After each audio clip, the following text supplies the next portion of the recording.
for a nice presentation.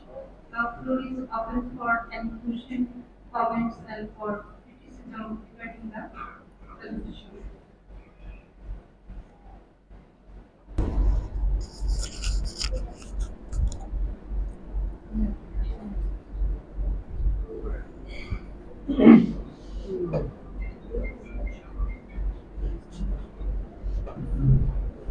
Thank you very much. But something.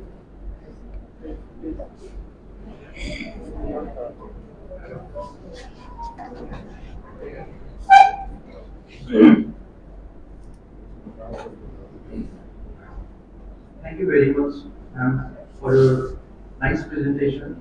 This was very required because this is a global public health emergency and it is ongoing topic between in the current medical field. And my question is that since this virus is the characteristics of this virus is not that severe, but it's like it is in the virus is exhibiting not so severe features, but it is creating this morbidity to the patients, not mortality. But the rate of mortality has been increased because of newer strain type 1B.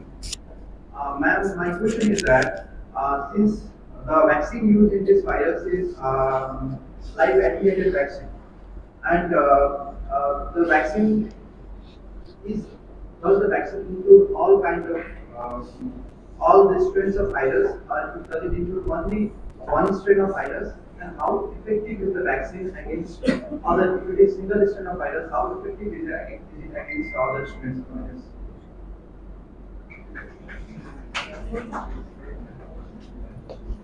Thank you for nice question. আসলে তুমি যেটা বললো যে এটা mortality only morbidity not only morbidity এটা তোমার mortality rate of new ভেরিয়েন্টটা সেটা grade 1 তার মর্টালিটি রেট আপ টু 10%। আর যেটা ভ্যাকসিনেশন যে স্পেসিফিক এমপক্স ভাইরাসের এগেনস্টে ভ্যাকসিন এখনো তৈরি হয় নাই। যে ভ্যাকসিনটা দেওয়া হয় সেটা যেটা স্মল পক্সে ব্যবহার করা হতো এবং this vaccine is the modified Ankara vaccinia. Vaccinia যে একটা virus, this virus also is a member of this family যেখানে তোমার mpox, smallpox এবং vaccinia সেম ফ্যামিলির ভাইরাস। সো এদের মধ্যে একটা তোমার জেনেটিক্যাল রিলেশন আছে যেটাকে বলি আমরা মলিকুলার মিমিক্রি আছে, যার ফলে আমরা যখন ওই ভাইরাসটার অ্যাজ এ ভ্যাকসিন হিসেবে ইউজ করি তখন যে অ্যান্টিবডিগুলো তৈরি হয় সেই অ্যান্টিবডিগুলো এই অন্য এই গ্রুপের অন্য ভাইরাসগুলোকে ক্রস রিঅ্যাক্টিভিটির মাধ্যমে ইমিউনিটি দিচ্ছে। সো এটা ইমিউনিটিটা মেইনলি ক্রস রিঅ্যাক্টিভিটির জন্য পাচ্ছে। সো এই টাইপের যে ভাইরাসগুলো আছে তাদের এগেইনস্টে প্রায় 85% প্রোটেকশন দেয়, হ্যাঁ, যেটা তোমার স্মল পক্সের ভ্যাকসিন হিসেবে যেটা ব্যবহার করা হয়। ম্যাম তাইলে যারা আগে চিকেন পক্স পক্স ভাইরাসের এগেইনস্ট তারা ভ্যাকসিন পাইছে তারা তাইলে রিলেটিভলি ইমিউন থাকবে এই কন্ডিশন। এখন তো আমাদের স্মল পক্স এরাডিকেটেড হয়েছে 1980 এবং তখন থেকে প্রায় আমাদের স্মল পক্সের জন্য যে ভ্যাকসিনেশনটা ছিল সেটাও স্টপ হয়ে গেছে। সো যখন আপ টু 1980 পর্যন্ত কিন্তু মাল্টিপক্সের ওরকম কোনোই ছিল না, শুধু এন্ডেমিক রিজনে স্পোরাডিক্যালি দুই একটা কেস অ্যাপিয়ার করতো, বাট ম্যাসিভ আকারে কখনো করেনি। এবং সেটাও অনেকটা ভাবা হয় যে ওই স্মল পক্সের ভ্যাকসিনেশনের জন্যই প্রোটেকশনটা পাইছে। যখন এটি স্টপ করা হয়েছে তখনই তো ইমিউনিটিটা কমে গেছে, যার ফলে এটা আবার নতুন ভাবে করছে। Thank you ma'am.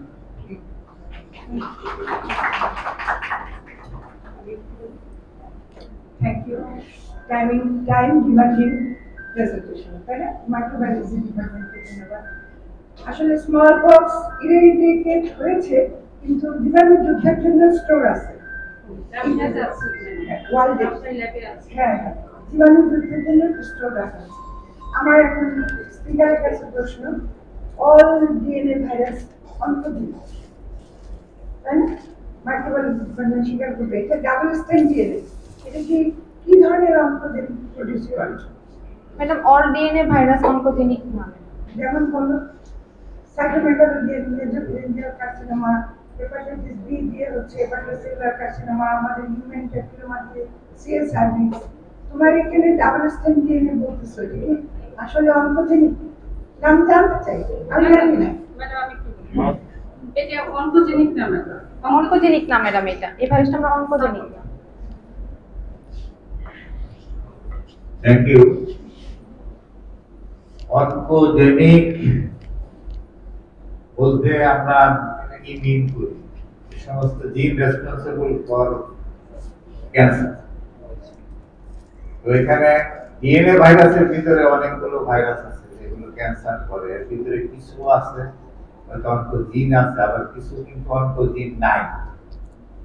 যেমন হেপাটাইটিস বি ভাইরাস থেকে যে কার্সিনোমা হচ্ছে, এখানে কিন্তু oncogene is not responsible for hepatic carcinoma.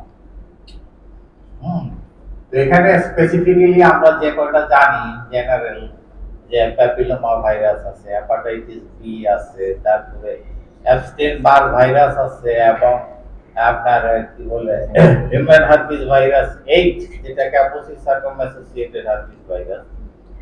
Usually এগুলো, এছাড়া আয়োডিনা ভাইরাস অনেক সময় করতে পারে, বাট ইউজুয়ালি ডিএনএ ভাইরাসের ভিতরে এগুলো হচ্ছে টিউমার ভাইরাস। কিন্তু সবগুলোই এখানে oncogene is not responsible for all cases carcinoma.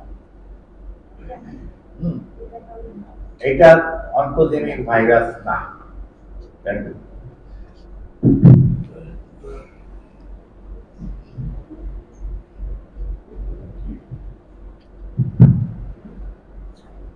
Thank you, Government of Microbiology. একটু ভালো লাগছে যে আমার ক্লাসমেটকে শেয়ার করছে আর কি। তো এটা যে জানতে চাচ্ছিলাম আর কি, এখানে অ্যান্টিবডি ডেভেলপ করে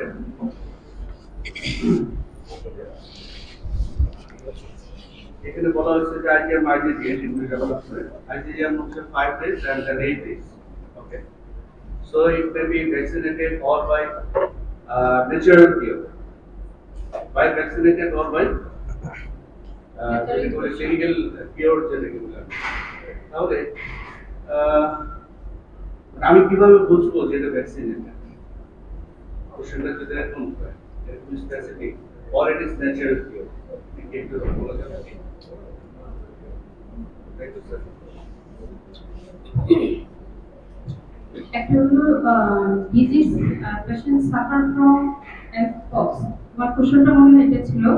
আর আমি যদি ভ্যাকসিনেটেড পারসন হয় সেটা কিভাবে ডিফারেন্সিয়েট করব? তো কেস যেগুলো, সেগুলোতে তো তোমার সাইন সিমটম থাকে যদি অ্যাকিউট কন্ডিশন হয়, তারপরে IgM অ্যান্টিবডি প্রেজেন্ট পাবো। বাট ইন কেস অফ ভ্যাকসিনেশনের বেলায় আমরা কিন্তু লং টার্ম IgG অ্যান্টিবডিটা পাবো। ঠিক আছে, আমরা শুধুমাত্র ভ্যাকসিনেটেড হলে IgG অ্যান্টিবডিটা আমরা করতে পারবো, বাট এই IgM কিংবা এনি সাইন সিমটম এগুলো কোনো কিছু থাকবে না।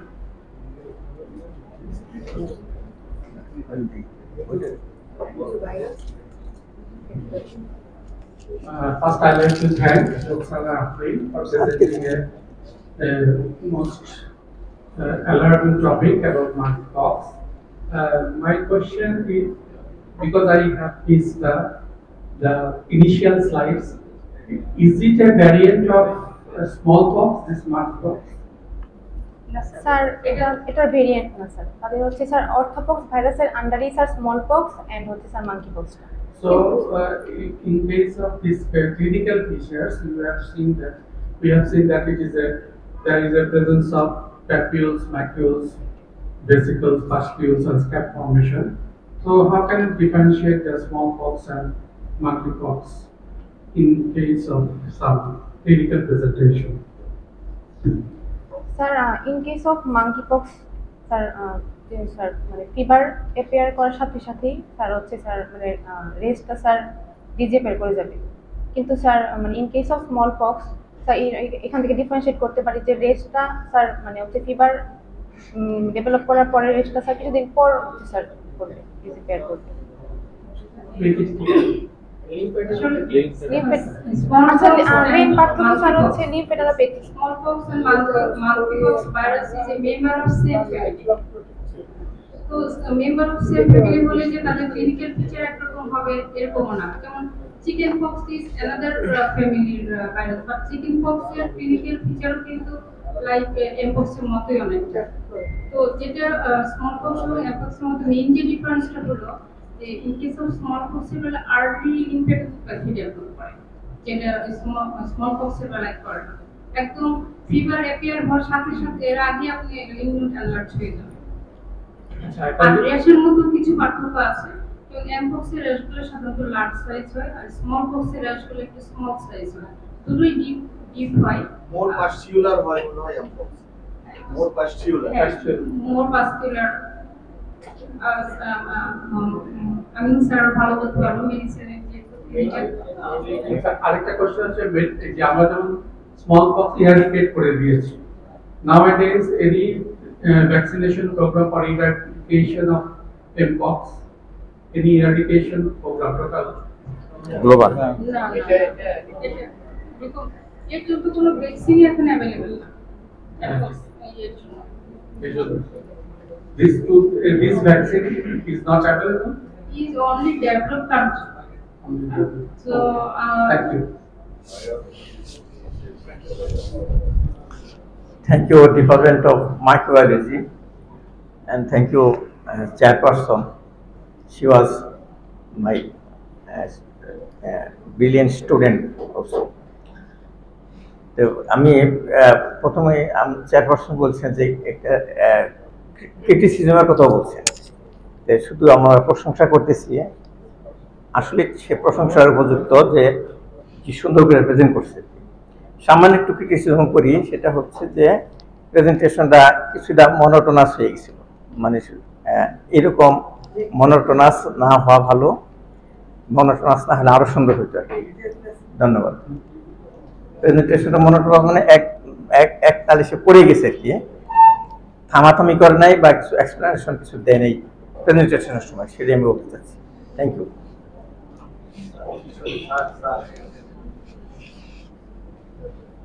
Thank you, Department of Microbiology. আমরা দেখেছি যে বললেন যে ইমিউনোকম্প্রোমাইজ পেশেন্টদের জন্য এটা ইনফেকশন অনেক বেশি হয়। কারণ প্রেগন্যান্ট ওমেনরা কিন্তু ইমিউনোকম্প্রোমাইজ থাকে সেটা আমরা জানি, বাট এই ভাইরাসটা মানে ফিটাসের উপর কি ইফেক্ট করতে পারে? Thank you for your next question. So this virus can transmit vertically, that means mother to fetus যেতে পারে during fetal life, intrauterine life, or after during delivery. তো যেটা হয় সেটা হলো একটা হলো যে হতে পারে, অ্যাবর্শন হয়ে যেতে পারে, স্টিল বার্থ হতে পারে, এবং ইনফ্যান্ট সাফার উইথ এমপক্স। এবং কিন্তু এরকম কোনো কনজেনিটাল কোনো অ্যানিমাল কিংবা এই ধরনের কোনো প্রবলেম এটাতে হয় না। আমার একটা প্রশ্ন ছিল,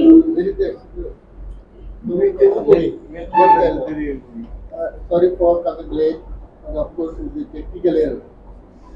Mic to the. I might.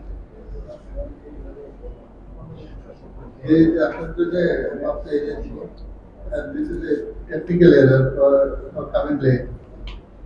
Our question is the vaccine. Is there protection to lifelong? Lifelong na? আমরা যারা যে ভ্যাকসিনটা ছোট সময় দিয়েছি স্মলপক্স, আমি তো লিটারেচারে দেখলাম যে বলতে এটা এমপক্স তাদের আর হবে না। আমাদের গায়ে যাদের কলঙ্ক দাগ আছে,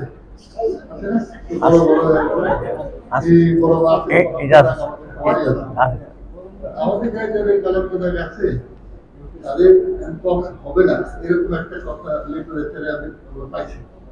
এই ব্যাপারে মতামত কি?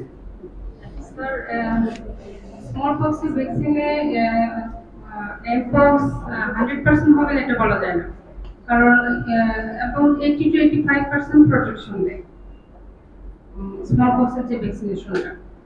সো যদি আদার কোনো ফ্যাক্টর কাজ করে, বডির ইমিউনিটি, বিশেষ করে বডির হেলথ স্ট্যাটাসের উপর সেটা অনেকটা ডিপেন্ড করে। Most probably 85%, 85% protection. 15% তো আপনার হয়ে গেল। Thank you.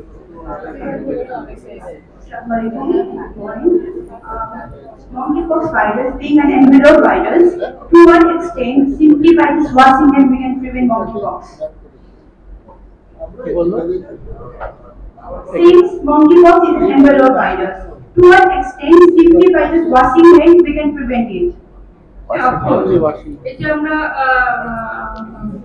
ইনফেকশনটাকে লিমিট করতে পারি বাট নট অ্যাবসলিউটলি প্রিভেন্ট কারণ this one is a envelope virus envelope is sensitive to এই যে তোমার সোপ অ্যালকোহলিক সেনসিটিভ সো আমরা যখন হ্যান্ড ওয়াশ করি তখন তো এনভেলপটা ডিস্ট্রয় হয়ে যায় এবং ভাইরাসটা ইজ নট অ্যাক্টিভ থাকতে পারে না সেটাই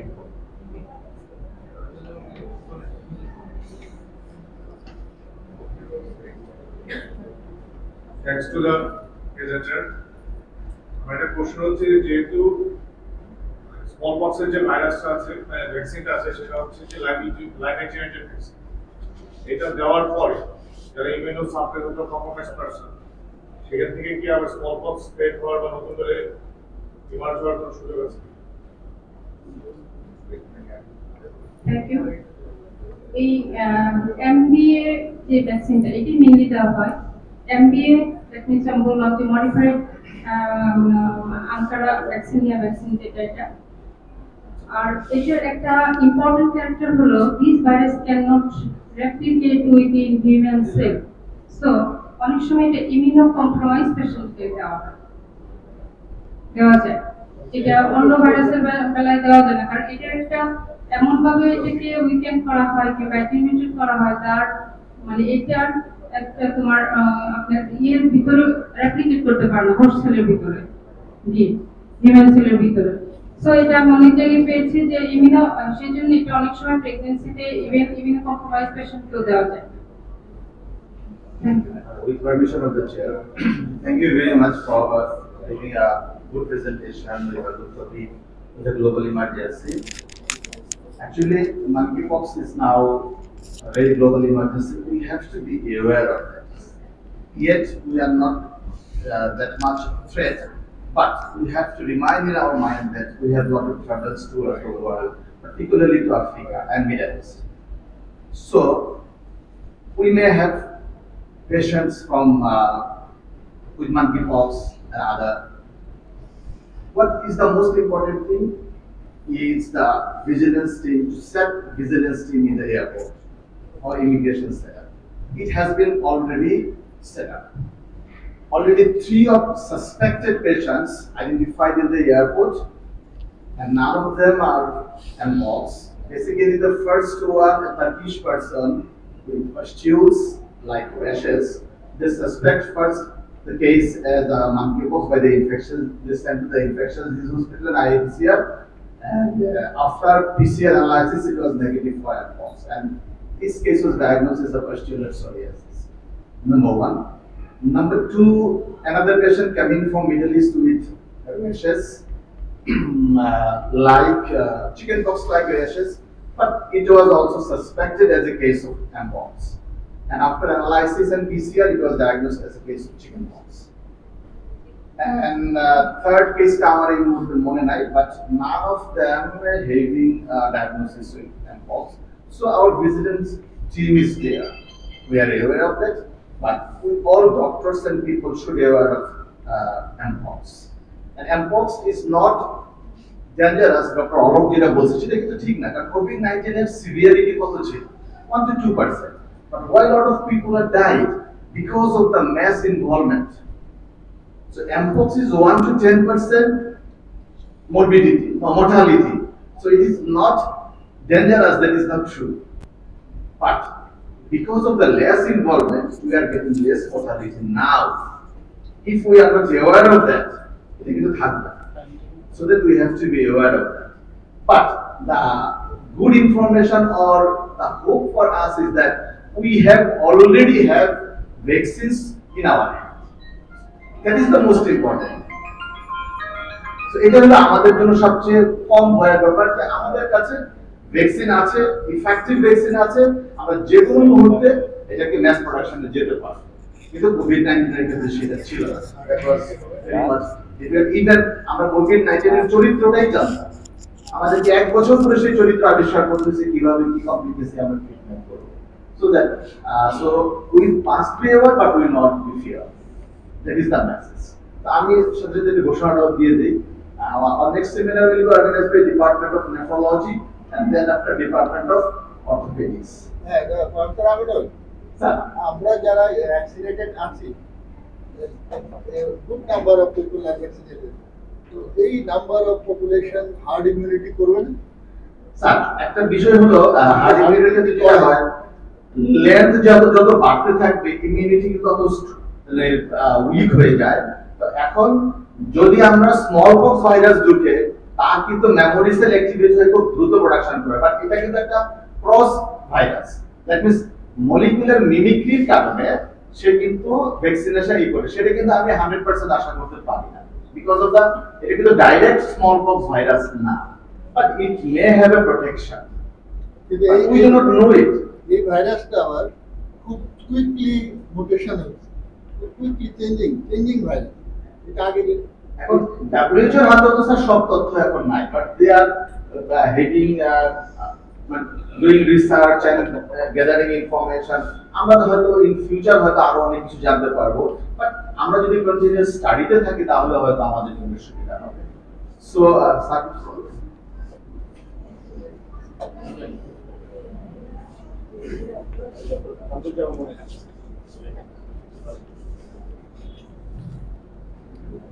Thank you, speaker, for nice presentation.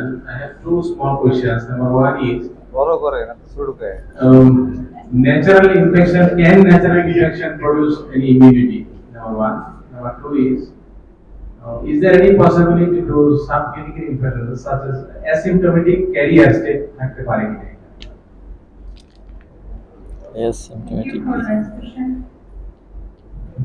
এটা হচ্ছে ন্যাচারাল ইনফেকশন ইমিউনিটি হবে কিনা, এটা তো অবশ্যই যে এটা ইমিউনিটি টাইপের মধ্যেই পড়ে, যে ন্যাচারাল ইমিউনিটি যেটা আমরা বলি সেটা ইনলি যেটা আমরা সাবক্লিনিক্যাল ইনফেকশনগুলোর মাধ্যমে আমরা মোস্ট অফ দ্য প্যাথোজেন এগেইনস্টে আমরা কিন্তু ইমিউনিটি পেয়ে যাচ্ছি, যার ফলে আমাদের হয় ইভেন এমপক্সও যদি সাবক্লিনিক্যাল ইনফেকশন হয় অবশ্যই এটা হবে ইমিউনিটি ডেভেলপ করবে, কারণ ক্লিনিক্যাল সিমটম প্রকাশ করার যে সাব ডোজে যদি ইনফেকশনটা হয়, যে দ্যাট মিন্স সাবক্লিনিক্যাল ইনফেকশন, তো অবশ্যই প্রোটেকশন দিবে। কিন্তু ভাইরাসটা তো আমাদের ইয়েতে নাই, এনভায়রনমেন্টে, যেটা যে এন্ডেমিক জোনগুলোতে এই সাবক্লিনিক্যাল ইনফেকশন ইমিউনিটিটা বেশি হয়, যে কিছু কিছু অল্প ভাইরাস ঢুকলে সেটার এগেইনস্টে বডিতে ইমিউনিটি তৈরি হয়।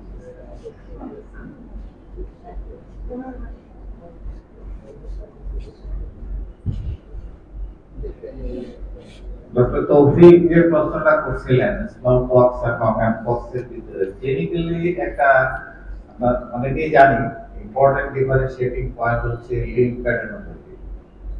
এটা ইউজুয়ালি স্মল পক্স এর ক্ষেত্রে থাকে না, যেটা এমপক্স এ পাওয়া যায়। আর আমাদের দেশে অ্যাকচুয়ালি কোনো এমপক্স এর এগেইনস্টে কোনো গাইডলাইন ছিল না। খুব তড়িঘড়ি করে 14 তারিখে যখন ও ডিক্লেয়ার করলো গ্লোবাল ইমার্জেন্সি, খুব তড়িঘড়ি করে একটা গাইডলাইন আমরা পেয়েছি 1 পৃষ্ঠার বা 2 পৃষ্ঠার।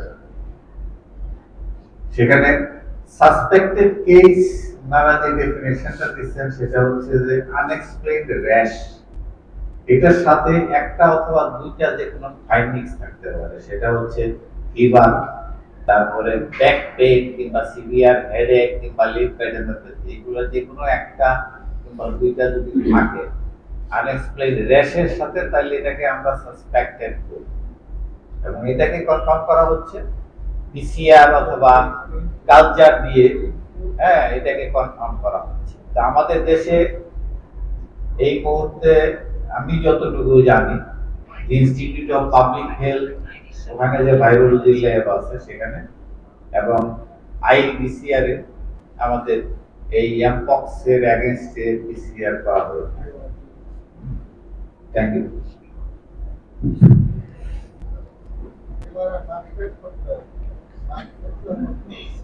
Now I request Jacob sir to say a few words regarding this presentation. Thank you very much for picking up a very good subject for discussion. And Fox is quite important nowadays because it has been spread to some extent to different countries.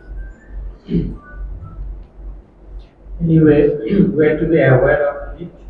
Now my simple query was that whether Mpox as well as chickenpox and the other important infection, that is hand foot mouth disease, all are closely related and the more or less the features are same, but none of them actually require any treatment. Automatically it subsides. But the thing is that in case of Mpox, we can use some antiviral drug if it is needed. In case of hand foot mouth disease, we don't require any drug. It goes on automatically. And chickenpox also. But in chickenpox nowadays we use acyclovir, and that helps it to some extent. Regarding the immunity, most of the cases it is the antibody related immunity, not the cellular immunity. The IgG, IgM are being produced and they are giving some protection. That is the difference. It is not after giving the vaccination you get the immunity, that is the humoral antibody rather than the cellular antibody.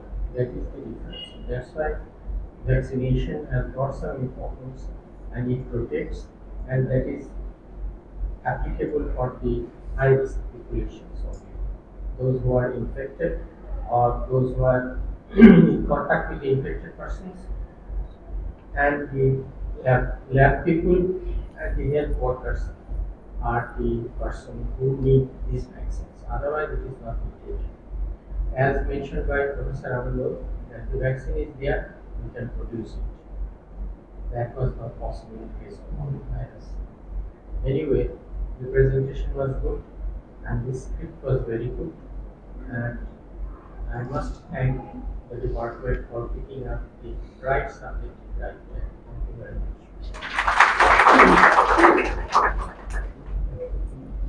I would like to thank Professor Dr. Murshid Hussain and my other beloved colleagues of mycology department for their contribution to prepare this presentation. And I also thanks everybody for passion sharing and active participation and valuable comments to fulfill the session. Thank you all.